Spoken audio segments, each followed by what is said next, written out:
Hello, everyone. Welcome to the latest episode of USG Alumni Talks. My name is Dania. I work at the American Center Tashkent, and we want to thank all of you out there for joining us on Facebook and YouTube. So today's session is dedicated to the Earth Day, where we will be talking about the importance of the nature. And to discuss this interesting topic, we have invited an environmental expert and ILP alumnus, Rustam Murzakhanov. Hello, Rustam, and thank you very much for joining us today. Hello, Dania. Thank you. It was also a nice invitation, and I look forward to tell a bit about nature and why we should take care about it. We're looking forward to hearing that from you. Thanks. Let me just share a little bit about you to our audience.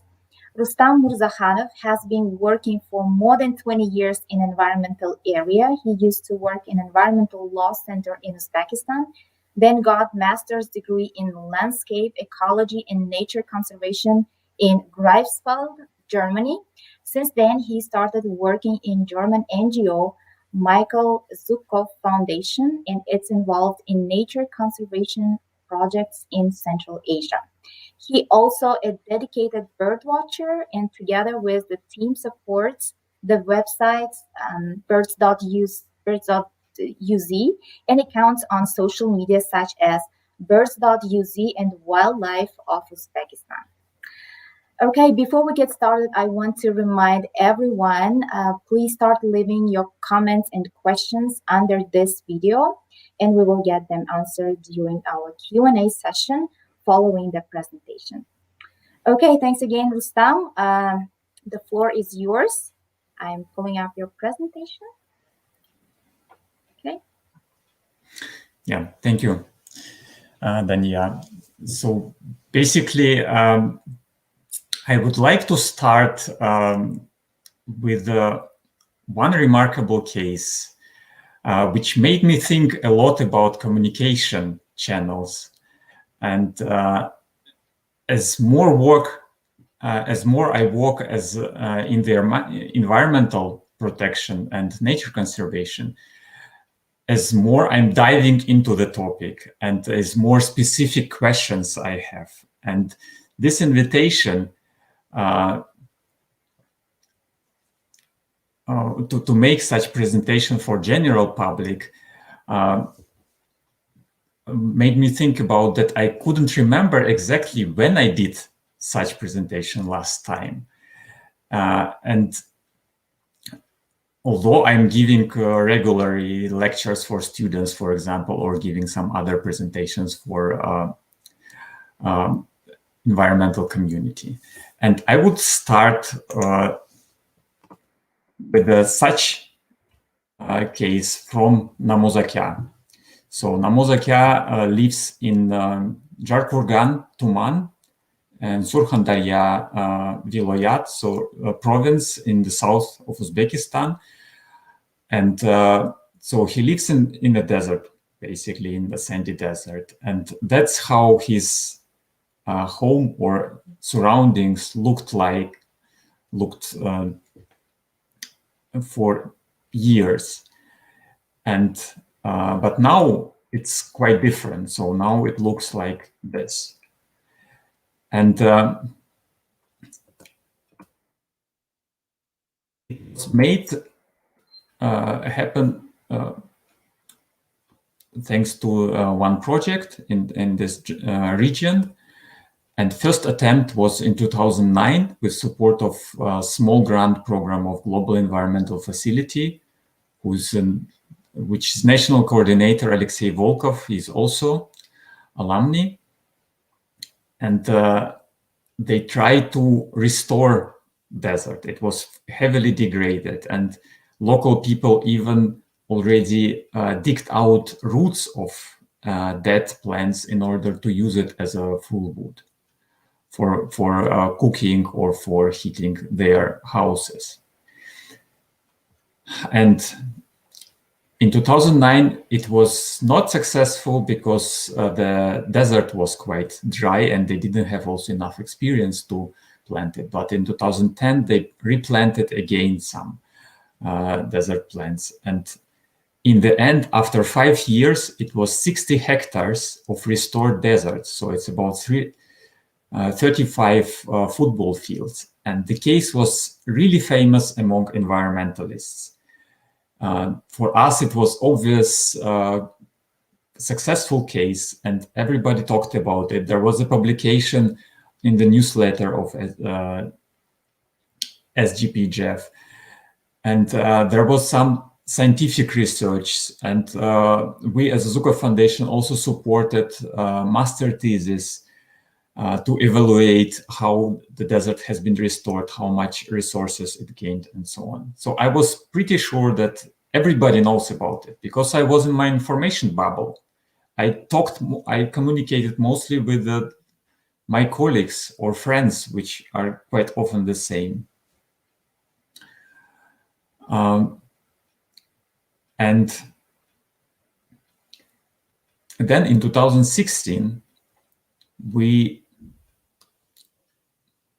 approach some journalists, so Nikita Makarenko as a journalist and quite famous photographer Elyor Nematov.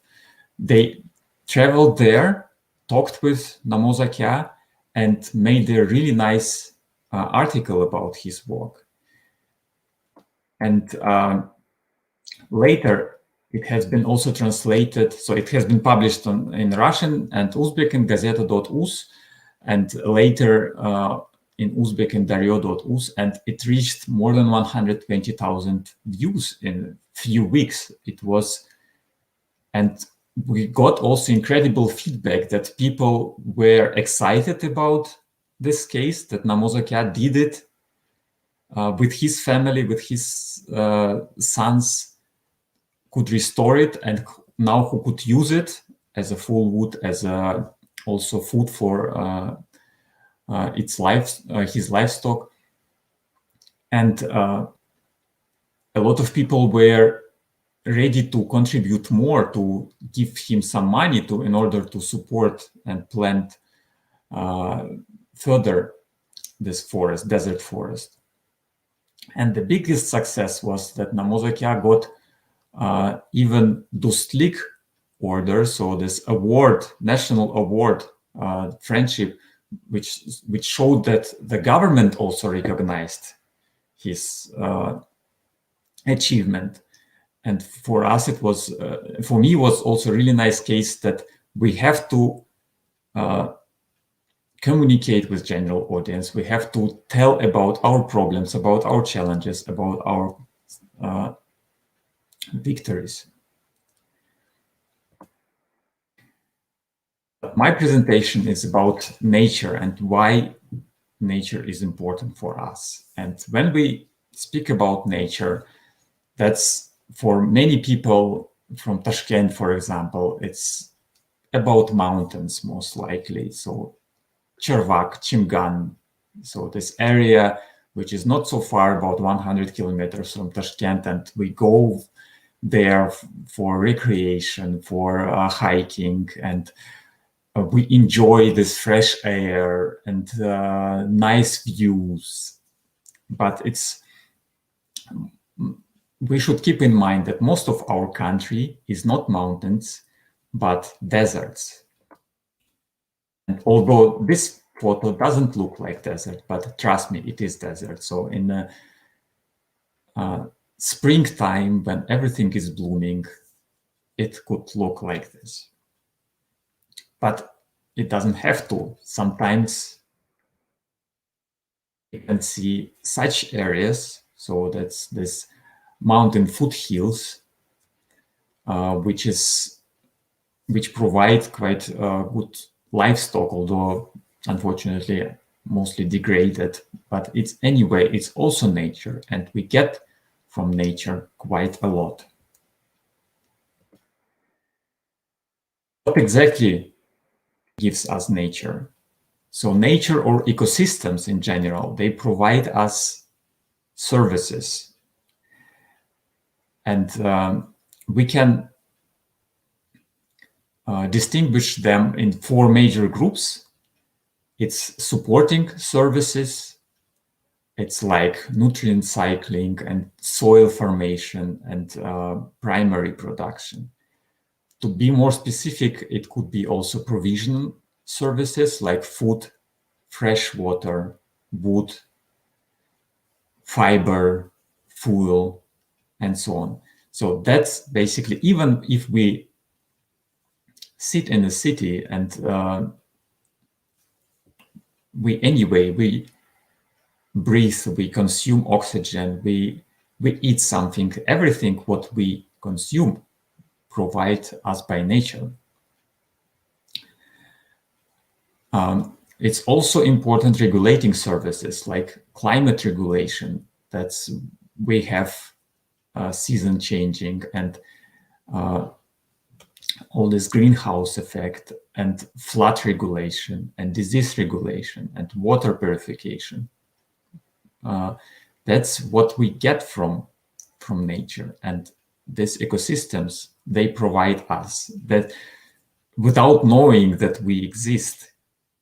And for nature, human civilization is just one of tiny parts of development. Another important factor, services are cultural. As I said before, we enjoy, for example, nice view of mountains in Chimgan or Chervak, but that's aesthetic value. That's also services from nature. Spiritual is also related with some sacred places or ziyarat in Uzbek. That it's also part of nature and ecosystems, as well as educational and recreational services. They all connected and provide us important and vital services. So my next slide, if you see, it's different type of ecosystems, from mountains and forest and woodlands and inland, dryland, cultivated ecosystems. So that's our arable lands, fields, irrigated fields. It's also ecosystem. It's just man-made ecosystem, as well as urban, coastal. So they all provide us important sources. So oxygen or temperate climate and many other things. You can notice that for many ecosystems, food is one of the major. But I would like to bring one example. It's about fresh water. Maybe it's not as obvious as food, but it's not less valuable. So in New York City agreement, that's a pretty also classical and famous example among nature conservationists. And that's why I'm keen to share it with you. So you know where it is located. So where this red dot, red circle, it's a huge megapolis, I think one of the most famous cities in the world. And but you can imagine how much pure water it consumes. And the water comes from the mountains, not so far from New York. So that's in the major catchment area is in this green rectangle.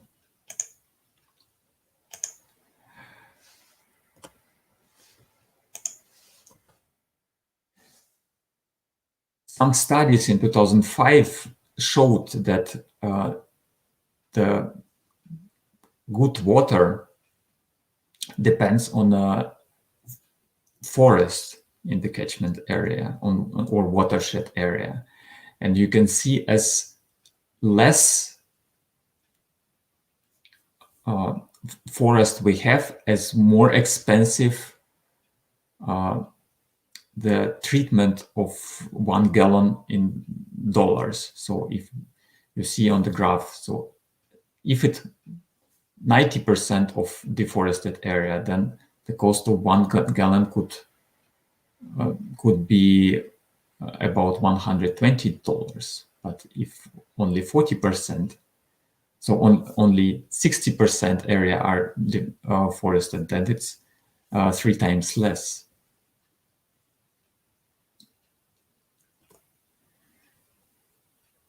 And in the end of last century, there was a strong discussion how they should deal with the water system in New York.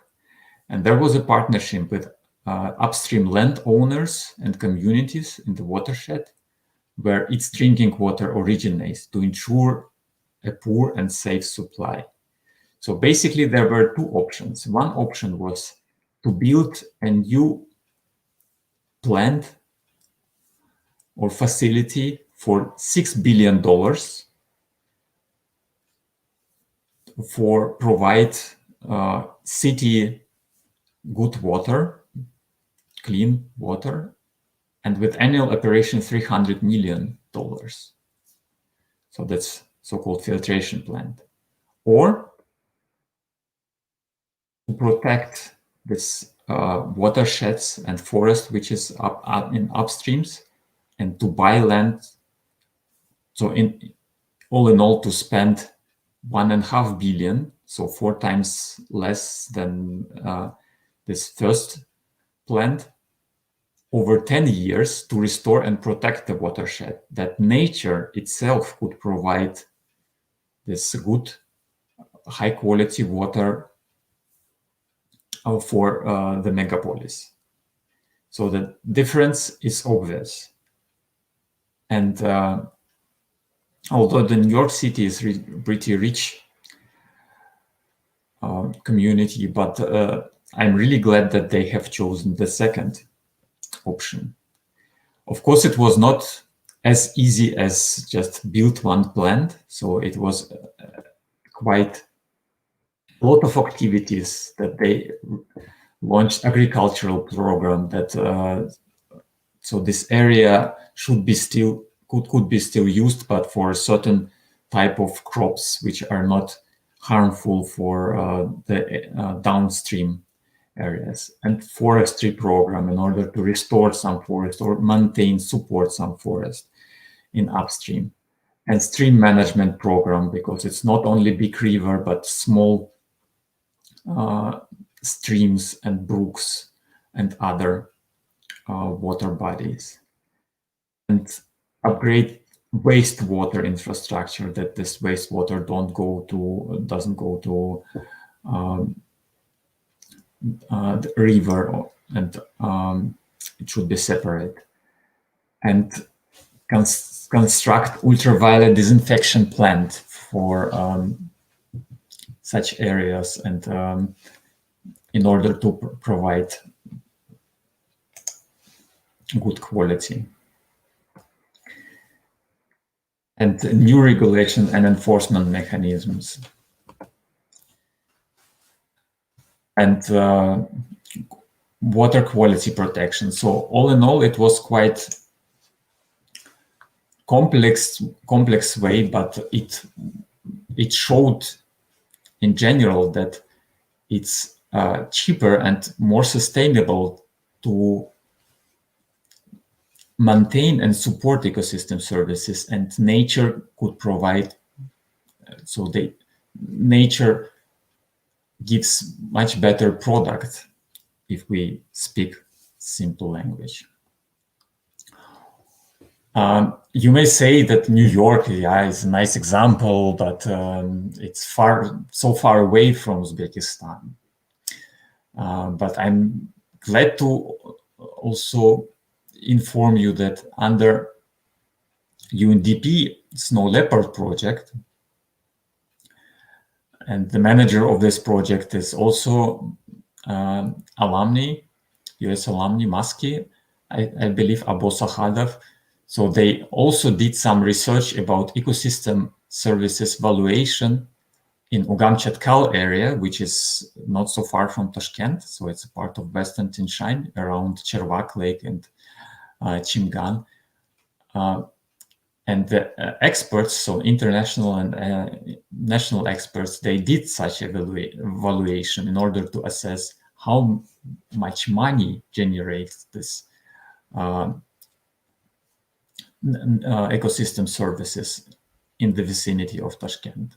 So I don't have this study, so it's nearly finished, and now it's a process, as far as I know, and it's in process of translation, and it will be, I think, soon will be announced. But as far as I know, so that it's quite a lot. So it's some billions sums. And sorry, it's trillions soon. So it's some $100 million if we say about dollars. Sorry, I'm trying to calculate exchange rate, but it's some hundreds millions US dollars every year. Nature provides as a services to the people who live in Tashkent and around Tashkent.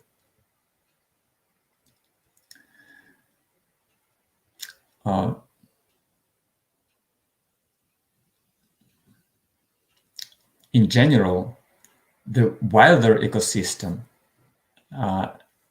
as better such ecosystem provides services.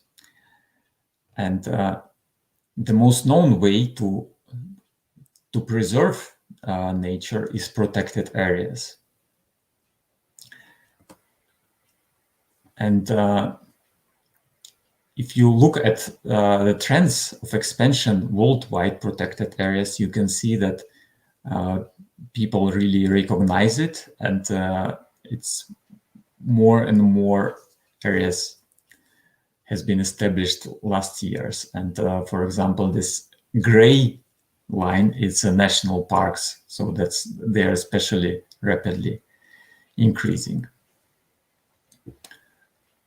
And if we look in Uzbekistan, so it's not last version, because it's just last month it has been established new protected areas in Uzbekistan. So the State Committee on Ecology and Environment Protection, they are working pretty hard and of establishing new protected areas. But all in all, we have different types of protected areas. So we have 7 zapovedniks, or strict nature reserves. We have 1 so-called landscape or complex zaказnik. We have 5 national parks, and landscape zaказnik, it's a relatively new type of protected area, but it's something in between zapovedniks and national parks. I can tell a bit later about it. We have also 6 monuments of nature, 13 zaказniks, or so-called wildlife sanctuaries,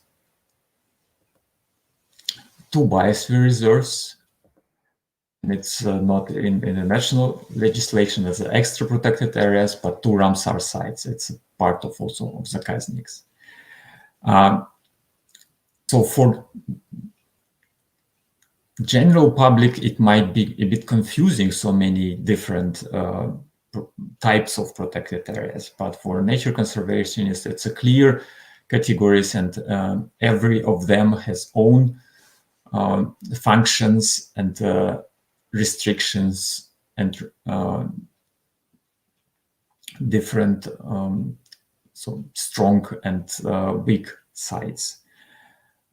Briefly speaking, so zapovedniks, it's the highest categories. It's so-called no-go zones. It's mostly scientific institutes where scientists could research really pristine part of nature, how it is developing, what is how this process, different nature processes are going on. And unfortunately, zapovedniks they don't intend to have access of general public. In case of landscape Zakaznik, it could be possible to visit some zones but we have only one, and it's Saigachi, so it's on the north part of Ustyurt. So it's pretty far away from Tashkent.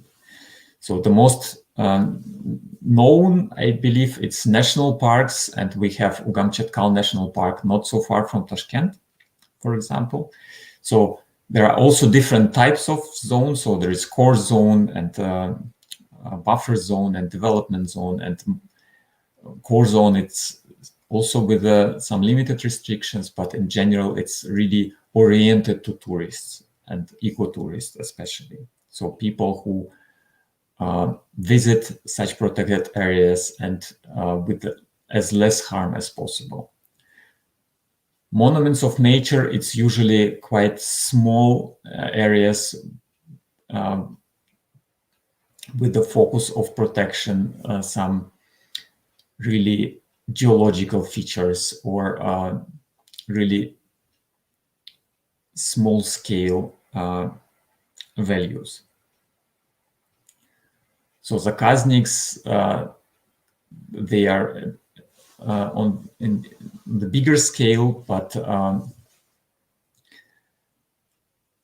unfortunately, during Soviet times, there was no extra staff or rangers for it, but now it's also slowly changing. New, for example, Zakaznik has been established a few months ago, already has or intend to have extra rangers.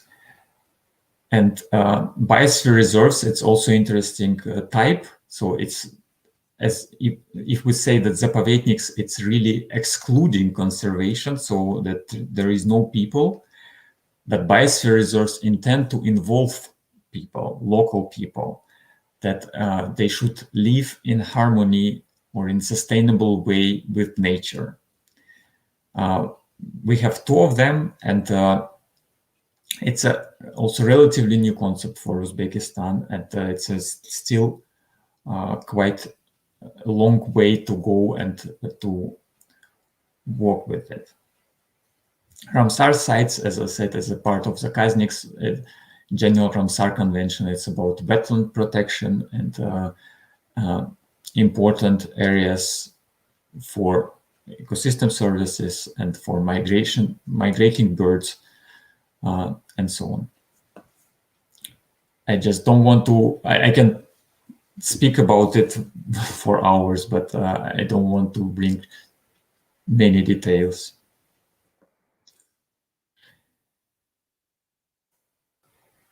You can think that protected areas expansion and maintenance, it's mostly a governmental business. But it's also important to reduce our consumption of ecosystem services. And I will come back to nature and ecosystem, but from slightly another perspective. It's one concept, so-called ecological footprints. So it's a measure of human impact on environment. It means how many hectares we need to fulfill our needs per year. And if we see the level of consumption, so in this regard, USA is a champion of consumption. So if the whole population of our planet would live according to American standards, we need 5 resources of 5 planets. So it's pretty a lot. And if you compare, so on this graph from the right side, so if the whole population live according to living standards of India, for example, then we would need less than 1 planet, so 0.7. But in average, at the moment, or it's the data from 2018, human civilization consume 1.7 resources. So it's 70% more than planet can provide us. That's a bit sad. And our task is to reduce this ecological footprint in order to live ourselves longer and enjoy our planet and our nature and let our children and grandchildren live. In general, this ecological footprint is only one of the concept. We have, for example, other water footprint or carbon footprint. And in the case of water footprint is how many water we need for certain activities, or in case of carbon footprint, how much carbon we need. Sorry, how much also liters of water we need for certain activities. But ecological footprints, it is referred to so-called global hectare, and it means that it counts how much oxygen we consume, and not only via breathing, but via burning, for example, fossil fuel for providing electricity for us, or our transport needs, petrol, or heating, cooking, or how many hectares, global hectares, we need for food. So if we consume, for example, a lot of meat, it means it's more hectares we need than just plant food or vegetables or grain. So there are researches which monitor or calculates this, and it shows us that at the moment we are consuming more than nature or planet can provide us. So we should reduce such consumption. So I've mentioned many times different vital ecosystem services like food or clean water.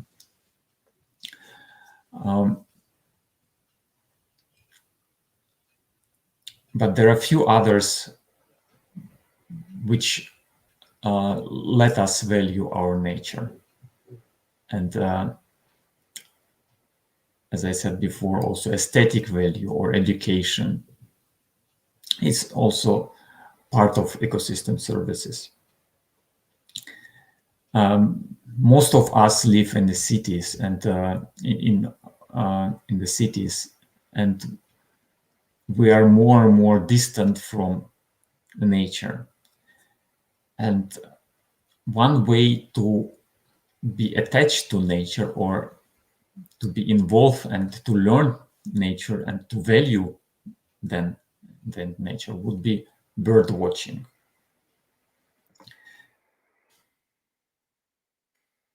Sorry, that's another, so that's map of ecological footprint, a global map, and you can see that Uzbekistan has less than its neighbors, Turkmenistan or Kazakhstan, but anyway, it's more, it's quite close to average worldwide.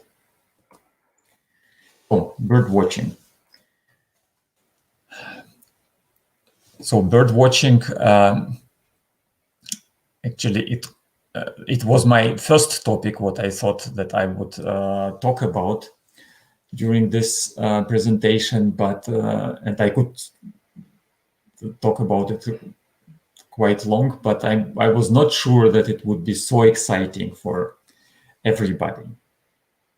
Not everybody shares my passion, unfortunately.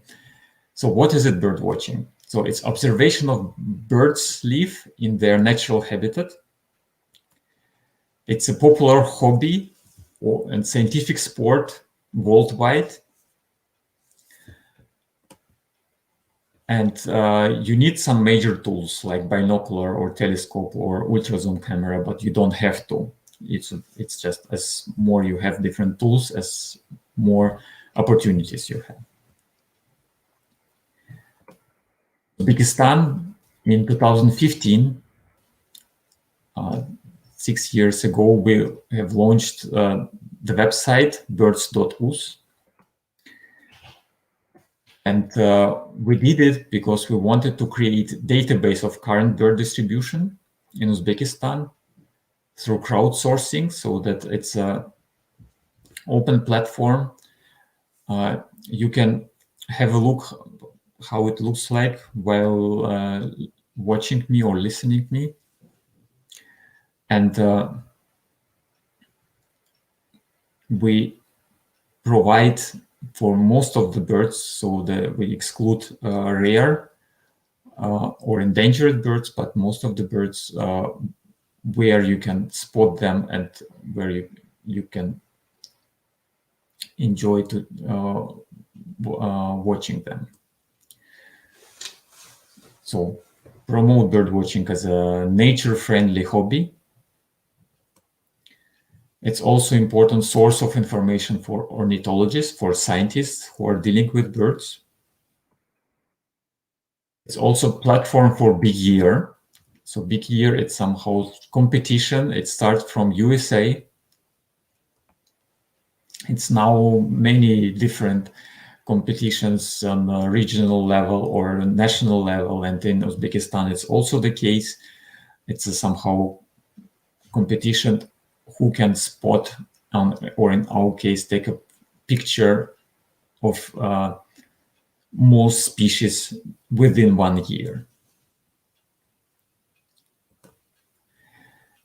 The website is also an important hub among bird watchers and bird rehabilitation centers and governmental nature protection agencies. So we are in touch with all stakeholders and ready to provide and support.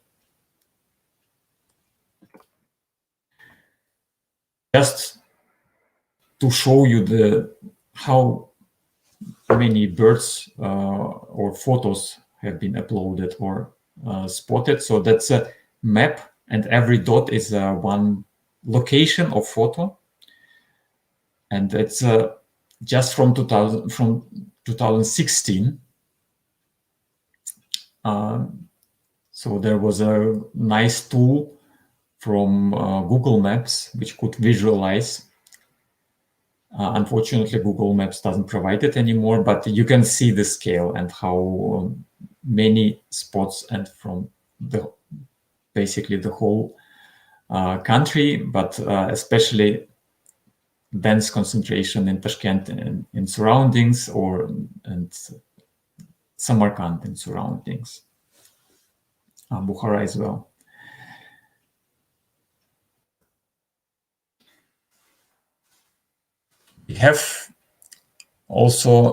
We are represented in social media. We have on Facebook web page, an Instagram account, and in Telegram. So we are telling some stories about birds and sharing some nice pictures from the website. The website is available now in 3 languages. Thanks also to Alumni outreach program. We got support from them in order to translate the website to English and Uzbek. So the interface now is available in 3 languages, and description also of birds. So the fullest is in Russian, but there is also big piece, especially in Uzbek. I find it really important to have such information in Uzbek language, because simply it's not available anywhere else. And we are looking for further volunteers who is ready to help us with supporting, with translating further text. It's still a lot of work to do. So mostly to Uzbek, but English is also welcome. So if you wish, please,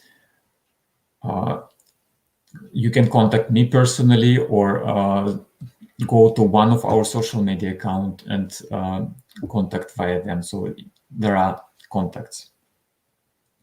Besides birds.us, we also make social media in about general wildlife.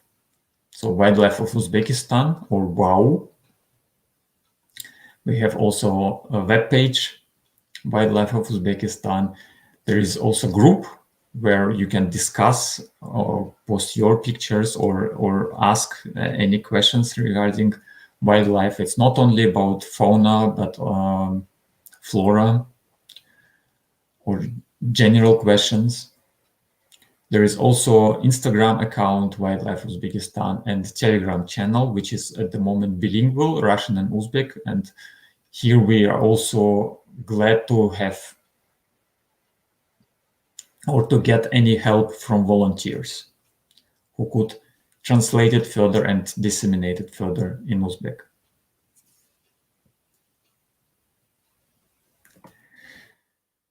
So I'm coming to the end of my presentation, and take-home messages from my presentation that we totally depend on nature and ecosystem services. So it's from oxygen which we breathe, food, climate, and everything else. We should respect nature and learn nature, and we should reduce our ecological footprint.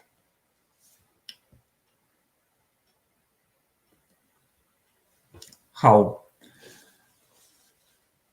For example, there are many different ways, but it's just some maybe not so obvious advices. So, for example, improve your diet so that eat less meat and eat more seasonal and local food.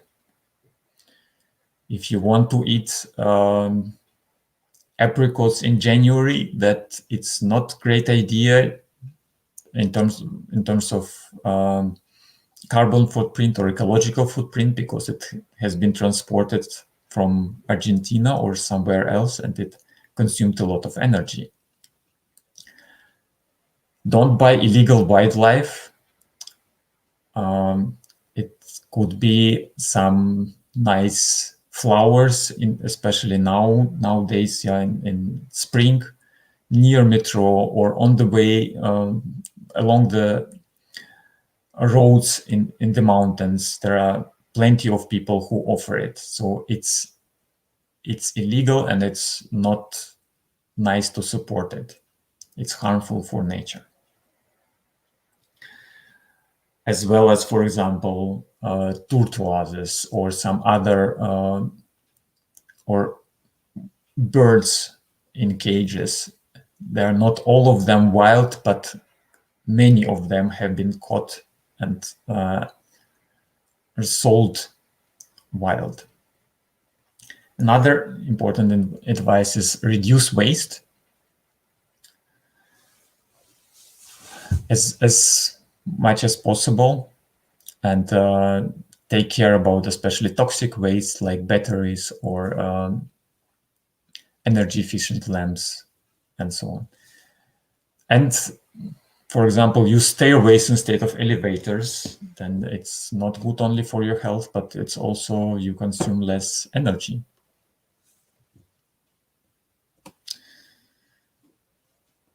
And I would like to finish with a really nice proverb, which I always have in mind, that only when the last tree has died and the last river been poisoned and the last fish been caught, we will realize that we cannot eat money. Thank you very much. And if you have...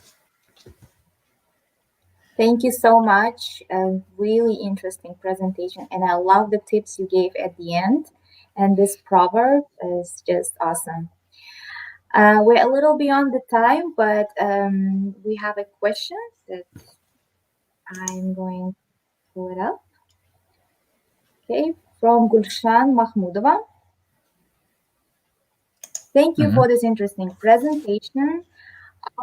regular citizens allowed to come and hike in the national parks in Uzbekistan?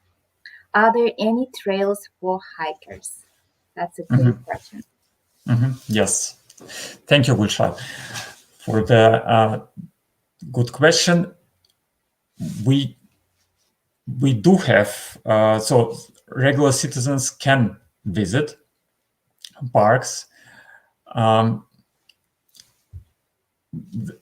There are some restriction zones which they are not allowed. But in general, if you go to national park, so if you just look around, you should notice if it's some restriction zone or cool zone, because it should be written that it's stop, it's a strict protection zone, or kurikhona zonası in Uzbek, that it's not allowed to go further. So among this, I will come back maybe to the map.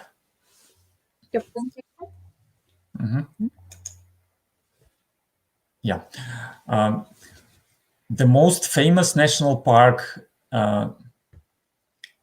for at least Tashkent residents is Ugamchatkal National Park. So it's on the west from Tashkent. And it's pretty popular tourist destination. And so there were discussions about to charge visitors, but as far as I remember, it's still not the case. So that there was a break in winter. Another national park, which is not so far from Samarkand. I think it's not visible on this map because it's pretty small. So it's along the Rafshan River. I think there you should be charged. So I've been there as a professional, so I was not charged, but that's why I cannot say as a general public, unfortunately, can be charged or not. But as far as I remember, it could be charged. And there it should be with the guidelines, because it's a quite small national park. But in Ugamchatkal, you can just walk. And so major tourist destinations around Chimgan, around Chervak Lake, they are quite free to visit and to hike.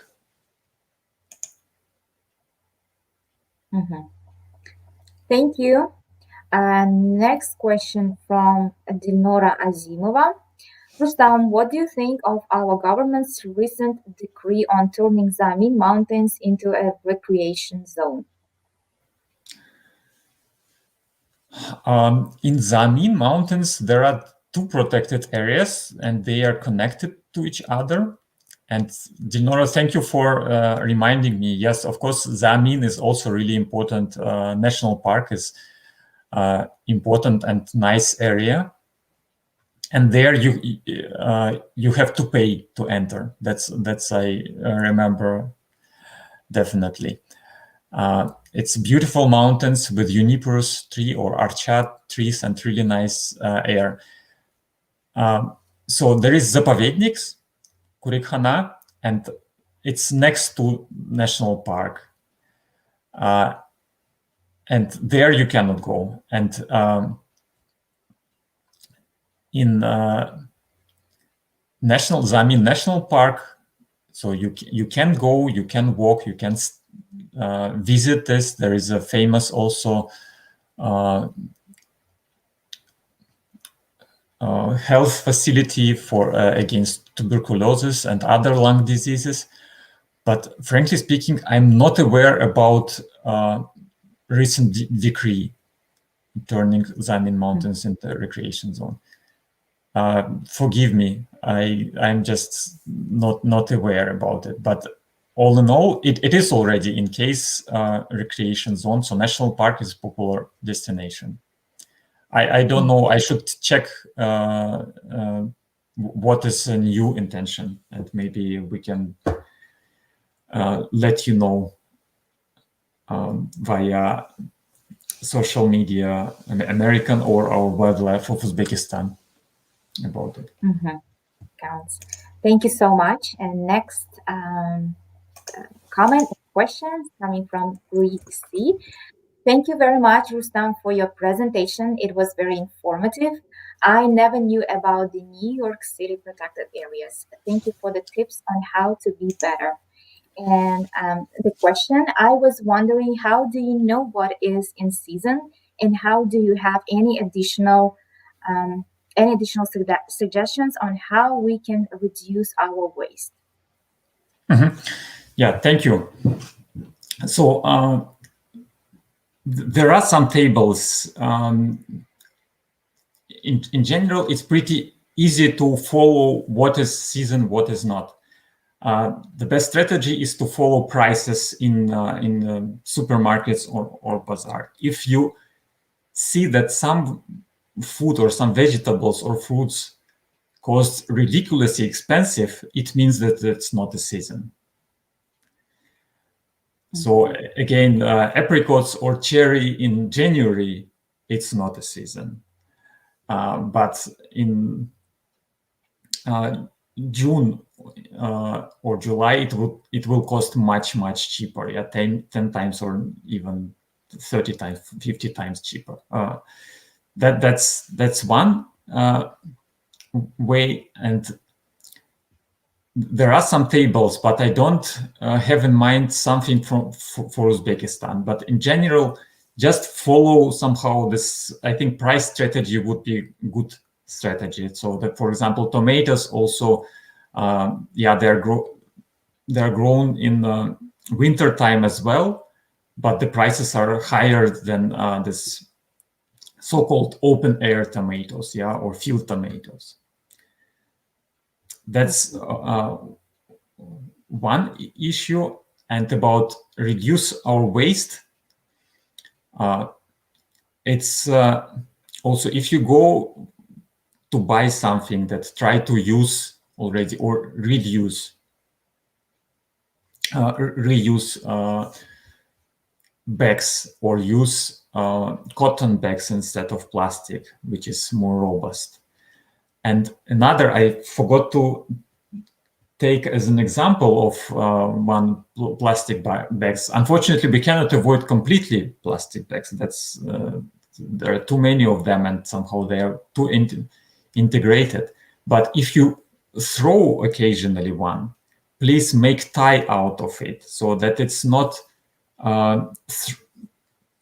blown away later from a waste dump, and then it could damage also some wildlife or bird or anything, anyone else. And unfortunately, in many desert areas, that it's a pretty sad view of this flying plastic bags around, and that would be one of the way, just to reduce it as much as possible. So just make tie out of it. Absolutely. I don't. Great tips. Yeah. Thank you. Dinora is asking a kind of similar question, but if you want to add something, you can add. Rustam, what steps can we take to raise ecological consciousness of our people to reduce waste and not to litter?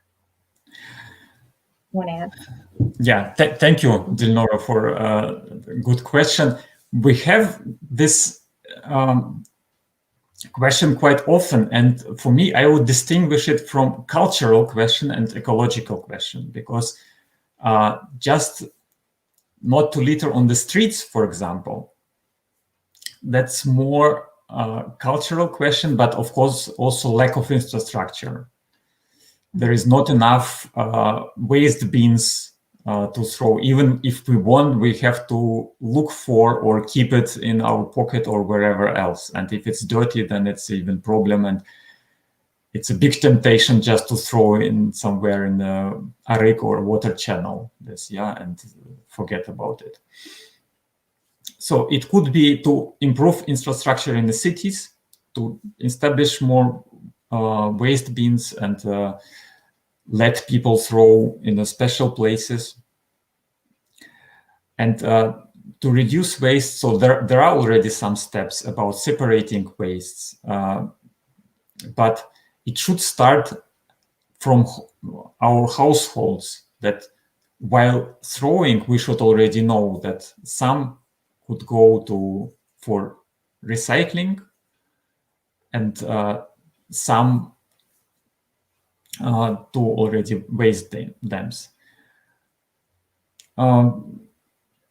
So there are some also issues, but it's more complicated, and it's out of scope of my presentation, like deposits, for example, that if you buy plastic, so if you buy a drink in plastic bottle, that you pay extra for this bottle in order to bring it back. So to pay deposit somehow, for example, 1,000 sums. And when you next time come back and bring it back, this empty already bottle, you can get your 1,000 sums back.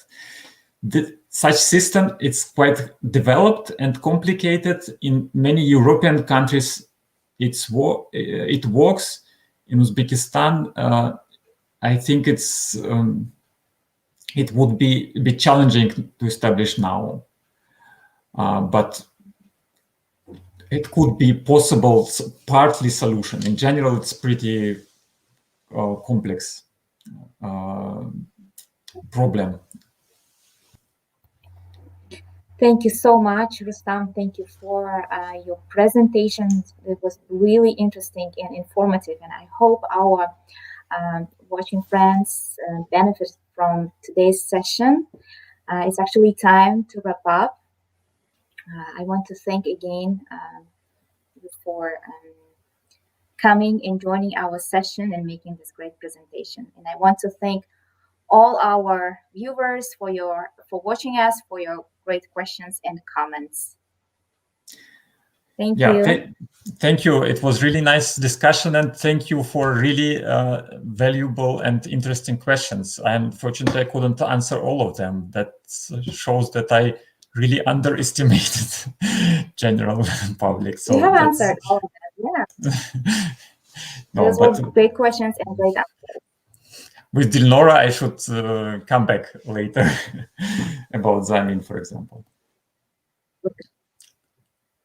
All right. Thanks again, and see everyone on our next alumni talks. Bye-bye. Bye.